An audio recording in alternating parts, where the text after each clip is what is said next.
ಕೋಟೆ ಕಲ್ಲೂರು ಚನ್ನಕೇಶವ ದೇವಾಲಯದಲ್ಲಿ ಪೂಜೆಗಾಗಿ ಪೈಪೋಟಿ, ತಹಶೀಲ್ದಾರ್ ಸಮ್ಮುಖದಲ್ಲಿ ಮುಜರಾಯಿ ಇಲಾಖೆ ವಶಕ್ಕೆ ಪಡೆಯಲು ನಿರ್ಧಾರ. ಕೋಲಾರ ಜಿಲ್ಲೆಯ ಶ್ರೀನಿವಾಸಪುರ ತಾಲೂಕಿನ ಕೋಟೆ ಕಲ್ಲೂರು ಗ್ರಾಮದ ಬಳಿ ಇರುವ ಪುರಾತನ ಪ್ರಸಿದ್ಧ ಶ್ರೀ ಚನ್ನಕೇಶ್ವರ ಸ್ವಾಮಿ ದೇವಾಲಯದಲ್ಲಿ ಪ್ರತಿ ವರ್ಷದಂತೆ ಈ ವರ್ಷ ಕೂಡ ವೈಕುಂಠ ಏಕಾದಶಿ ಅತ್ಯಂತ ವಿಜೃಂಭಣೆಯಿಂದ ನಡೆಯಬೇಕಾಗಿದ್ದ ಕಾರ್ಯಕ್ರಮ ಪೂಜೆಯ ವಿಚಾರವಾಗಿ ಎರಡು ಗುಂಪುಗಳ ನಡುವೆ ಪ್ರತಿಷ್ಠೆಯ ಸಂಘರ್ಷ ಏರ್ಪಟ್ಟಿದ್ದು, ಪರಿಸ್ಥಿತಿ ತಿಳಿಗೊಳಿಸಲು ತಾಲೂಕು ದಂಡಾಧಿಕಾರಿಗಳು ಸಮ್ಮುಖದಲ್ಲಿ ಸಭೆ ನಡೆಸಿ ದೇವಾಲಯವನ್ನು ಮುಜರಾಯಿ ಇಲಾಖೆ ವಶಕ್ಕೆ ಪಡೆಯುವುದಾಗಿ ತಹಶೀಲ್ದಾರ್ ಜಿಎನ್ ಸುಧೀಂದ್ರ ಅವರು ತಿಳಿಸಿದ್ದಾರೆ. ಡಿಸೆಂಬರ್ 30ರಂದು ನಡೆಯಲಿರುವ ವೈಕುಂಠ ಏಕಾದಶಿ ಹಿನ್ನೆಲೆಯಲ್ಲಿ ದೇವಾಲಯದಲ್ಲಿ ವಿಶೇಷ ಪೂಜೆಯನ್ನು ನೆರವೇರಿಸಲು ಎರಡು ಗುಂಪುಗಳು ಪ್ರತ್ಯೇಕ ಟ್ರಸ್ಟ್ ಸಹ ರಚಿಸಿಕೊಂಡಿದ್ದು, ಒಬ್ಬರಿಗಿಂತ ಒಬ್ಬರು ಪೈಪೋಟಿಗೆ ಬಿದ್ದಿರುವಂತೆ ಪ್ರತ್ಯೇಕ ಪೂಜೆ ಹಾಗೂ ಪ್ರತ್ಯೇಕ ಊಟದ ವ್ಯವಸ್ಥೆ ಮಾಡಲು ಮುಂದಾಗಿದ್ದಾರೆ. ಈ ಗಂಭೀರ ಆರೋಪಗಳ ಹಿನ್ನೆಲೆಯಲ್ಲಿ ಗ್ರಾಮದಲ್ಲಿ ಉದ್ವಿಗ್ನ ವಾತಾವರಣ ನಿರ್ಮಾಣವಾಗಿತ್ತು. ವಿಷಯ ತಿಳಿತಾ ಇದ್ದಂತೆ ತಹಶೀಲ್ದಾರ್ ಸುಧೀಂದ್ರ ಅವರು ಕಂದಾಯ ಮತ್ತು ಪೊಲೀಸ್ ಇಲಾಖೆಗಳ ಅಧಿಕಾರಿಗಳೊಂದಿಗೆ ಸ್ಥಳಕ್ಕೆ ಭೇಟಿ ನೀಡಿ ಪರಿಶೀಲನೆಯನ್ನು ನಡೆಸಿದ್ದಾರೆ. ಈ ವೇಳೆ ಗ್ರಾಮಸ್ಥರಿಗೆ ಎಚ್ಚರಿಕೆ ನೀಡಿದ ಅಧಿಕಾರಿಗಳು ದೇವಾಲಯವು ಸರ್ಕಾರಿ ಬಿ ಖರಾಬು ಜಾಗದಲ್ಲಿ ನಿರ್ಮಾಣವಾಗಿರುವುದರಿಂದ ಇದನ್ನು ಶೀಘ್ರದಲ್ಲೇ ಮುಜರಾಯಿ ಇಲಾಖೆಗೆ ಸೇರ್ಪಡೆ ಮಾಡಲು ಸಿದ್ಧತೆಯನ್ನು ನಡೆಸಲಾಗಿದೆ. ಈ ಬಾರಿಯ ವೈಕುಂಠ ಏಕಾದಶಿಯಿಂದ 4 ಗ್ರಾಮಗಳ ಮುಖಂಡರಾದ ಶಂಕರ ಪ್ರಸಾದ್, ವೈಮಾರೆಡ್ಡಿ, ಭಾಸ್ಕರ್ ರೆಡ್ಡಿ, ದೇವದಾಸ ಒಟ್ಟಾಗಿ ಸುಸೂತ್ರವಾಗಿ ನೆರವೇರಿಸಬೇಕು. ಪ್ರತ್ಯೇಕ ಊಟದ ವ್ಯವಸ್ಥೆಗಾಗಿ ಹಾಕಲಾಗಿರುವ ಪೆಂಡಾಲ್ಗಳನ್ನು ತಕ್ಷಣ ತೆರವುಗೊಳಿಸಬೇಕು. ಭಕ್ತರು ತರುವ ಪ್ರಸಾದವನ್ನು ದೇವಾಲಯಕ್ಕೆ ನೀಡಬೇಕು. ದೇವಾಲಯದ ಪ್ರಧಾನ ಅರ್ಚಕರಾದ ವಾರಣಾಸಿ ರವರು ಅದನ್ನು ವಿತರಿಸಲಿದ್ದಾರೆ. ಅವರ ಸಮ್ಮುಖದಲ್ಲಿ ತಹಶೀಲ್ದಾರ್ ಅವರು ವಹಿಸಿರುತ್ತಾರೆ. ಒಂದು ವೇಳೆ ಎರಡು ಗುಂಪುಗಳು ಪ್ರತ್ಯೇಕ ವ್ಯವಸ್ಥೆ ಮಾಡಿ ಗೊಂದಲ ಸೃಷ್ಟಿಸಿದರೆ ಸ್ಥಳದಲ್ಲಿ 144 ಸೆಕ್ಷನ್ ಜಾರಿಗೊಳಿಸಿ ಪೂಜೆ ನಡೆಸಲು ಕಠಿಣ ಕ್ರಮ ಕೈಗೊಳ್ಳಲಾಗುವುದು ಎಂದು ತಹಶೀಲ್ದಾರ್ ಎಚ್ಚರಿಕೆಯನ್ನು ನೀಡಿದ್ದಾರೆ. ಯಾವುದೇ ಅಹಿತಕರ ಘಟನೆ ನಡೆದಂತೆ ಮುಂಜಾಗ್ರತಾ ಕ್ರಮವಾಗಿ ದೇವಾಲಯದ ಸುತ್ತಮುತ್ತ ಬಿಗಿ ಪೊಲೀಸ್ ಬಂದೋಬಸ್ತ್ ಕಲ್ಪಿಸಲಾಗಿದೆ.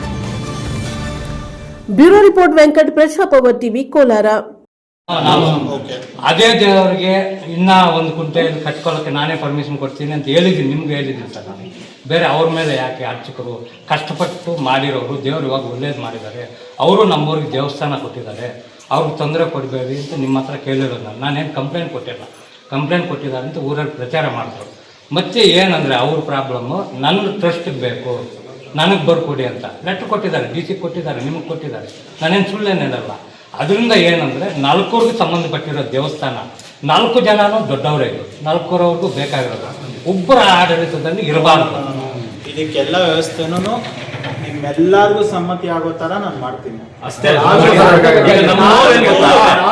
ಊರಿನ ಮುಖಂಡ್ರು ಎಲ್ಲರೂ ಸೇರಿ ಡಿಸೈಡ್ ಮಾಡೋ ತರ ಒಂದೊಂದು ಊರಿಂದ ಒಬ್ಬ ಪ್ರತಿನಿಧಿ ಇಟ್ಟು ಇದ್ ಮಾಡೋಣ. ಆದ್ರೆ ಮುಜರಾಯಿಗೆ ತಗೊಳೋದಂತೂ ಖಂಡಿತ ಸರ್ಕಾರದ ವಶದಲ್ಲಿ ಇರ್ಲಿ. ನಾಳೆ ಬೆಳಿಗ್ಗೆ ಇದನ್ನ ಯಾವ್ದೋ ಪಾಲಾಗೋದು ಬೇಡ, ಆಯ್ತಾ? ನೀವು ಮಾಡಿರೋ ಘನಕಾರ್ಯ ಇದೆಯಲ್ಲ, ಅದು ದೇವ್ರಿಗೆ ಮುಟ್ಟುತ್ತೆ. ಯಾರ್ಯಾರು ದೇವ್ರು ದಾನ ಕೊಟ್ಟಿರ್ತಾರೋ ಅದು ದೇವರು ನಿಮ್ಮ ಹೊಟ್ಟೆನಲ್ಲಿ ಮಾಡ್ಕೊಂಡು ನೆಮ್ಮದಿಯಾಗಿ ಒಂದು ಹಬ್ಬ ಮಾಡ್ಕೊಳ್ಳಿ ಅಂತ ಸಾಕಷ್ಟು ಟೈಮ್ ಕೊಟ್ಟೆ. ನೀವು ಯಾರೂ ಅರ್ಥ ಮಾಡ್ಕೊಳ್ಳಿಲ್ಲ. ಈಗ ನಾನು ಪ್ರೊಸೀಜರ್ಸ್ ಆಲ್ರೆಡಿ ನೆನ್ನೆನೆ ಮೆಜರು ಮಾಡಿಸಿದ್ದೀನಿ, ನಿಮ್ಗೆ ಗೊತ್ತಿದೆಯೋ ಇಲ್ವೋ, ಬಂದಷ್ಟು ಮೆಜರ್ ಮಾಡ್ಕೊಂಡು ಹೋಗಿದ್ದಾರೆ. ಇದು ಬಿ ಖರಾಬಲ್ಲಿರೋ 4 ಗುಂಟೆ ದೇವಸ್ಥಾನ, ಅರ್ಥ ಆಯ್ತಾ? 100 ದೇವಸ್ಥಾನ ತಿರುಪ್ತಿಗೆ 10 ಕೋಟಿ ಕೊಟ್ಟವರು ಇರ್ತಾರೆ. ಒಂದು ಎಕ್ಸಾಂಪಲ್, 15 ಕೋಟಿ ಕೊಟ್ಟವರು ಇರ್ತಾರೆ. ನಂದು ತಿರುಪ್ತಿ ಅಂತ ಹೇಳೋಕ್ಕಾಗಲ್ಲ. ಇಲ್ಲೂ ಅಷ್ಟೇ. ಇದು ಸಂಪೂರ್ಣವಾಗಿ ಈ 4 ಗುಂಟೆ ಬಿ ಖರಾಬಲ್ಲಿರೋ ಜಮೀನು ಅಳತೆ ಮಾಡಿಸಿದ್ದೀನಿ. ಇವತ್ತು ರಿಪೋರ್ಟ್ ಸಿಗುತ್ತೆ. ಅಕಸ್ಮಾತ್ ಅದರಲ್ಲಿ ಎಷ್ಟು ಹೆಚ್ಚು ಕಡಿಮೆ ಏನಾಗುತ್ತೆ ಅಂತ ರಿಪೋರ್ಟ್ ಕೊಟ್ಟಾದ್ಮೇಲೆ ಗೊತ್ತಾಗುತ್ತೆ ಕರೆಕ್ಟಾಗಿ ಪಿಕ್ಚರ್. ಇದು ಏನು ಬಿ ಖರಾಬಲ್ಲಿದೆಯೋ ಅದು ಸಂಪೂರ್ಣವಾಗಿ ಸರ್ಕಾರಕ್ಕೆ ಸೇರಿರೋ ಜಮೀನು. ಯಾರಿಗೂ ಕೊಡೋಕ್ಕಾಗಲ್ಲ. ನೀವು ಗ್ರಾಮಸ್ಥರಾಗಲಿ ಅಥವಾ ಇನ್ಯಾರೋ ಆಗಲಿ ನಮಗೂ ಅಂತ ಯಾರೊಬ್ಬರು ಕ್ಲೈಮ್ ಮಾಡೋಕ್ಕಾಗಲ್ಲ. ಇದು ಸರ್ಕಾರದ ಸ್ವತ್ತು. ಸರ್ಕಾರ ಅಂದರೆ ಜನಗಳ ಸ್ವತ್ತು, ಸಾರ್ವಜನಿಕರ ಸ್ವತ್ತು.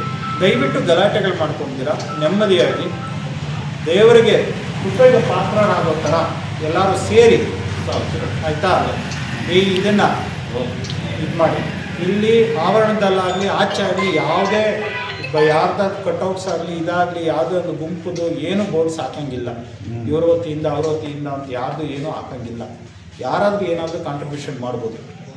ನಾವು ಹೂ ಕೊಡ್ತೀವಿ, ನಾವು ಹಣ್ಣು ಕೊಡ್ತೀವಿ, ನಾವು ಪ್ರಸಾದ ಕೊಡ್ತೀವಿ, ಯಾರಾದರೂ ಕೊಡಲಿ, ಆಯಿತಾ? ಯಾರಾದರೂ ಕೊಡಲಿ.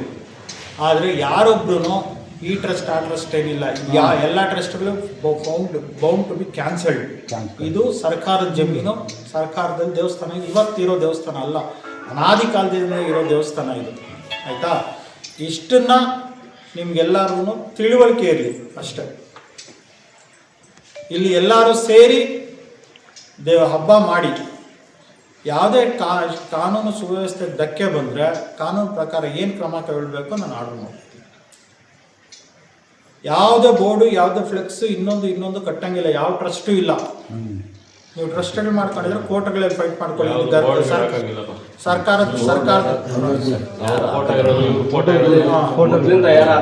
ಅದಕ್ಕೆ ಎಗಲಾಡ್ತಿದ್ದಾರೆ.